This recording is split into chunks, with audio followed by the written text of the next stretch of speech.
சீன காதலர் தின கொண்டாட்டத்தை ஒட்டி யுனான் மலர் சந்தையில் வண்ண வண்ண மலர்கள் விற்பனைக்கு குவிந்துள்ளன.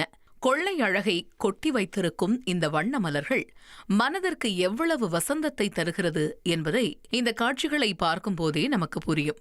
இவ்வளவு பூக்களும் சீனாவின் யுனான் மாகாணத்தில் உள்ள பெரிய சந்தையில் விற்பனைக்கு குவிக்கப்பட்டுள்ளன.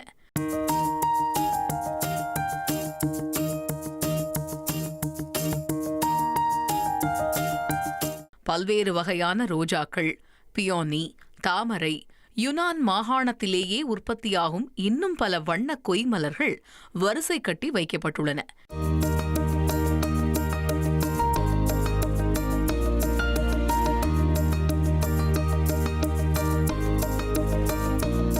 சீனாவின் காதலர் தினமான 520 டேவை கொண்டாடும் வகையில் இந்த பூக்கள் விற்பனைக்கு வைக்கப்பட்டுள்ளன. மலர் சந்தைக்கு வரும் இளம் வாடிக்கையாளர்கள் தங்களுக்கு பிடித்தமான பூங்கொத்துகளை ஆர்வமுடன் வாங்கி செல்கின்றனர். வாழ்க்கையில் சாதாரண நிகழ்வை கூட மிகவும் சிறந்த தருணமாக மாற்றும் வலிமை இந்த பூங்கொத்துகளுக்கு இருப்பதாக காதலர்களும் வியாபாரிகளும் நம்புகின்றனர்.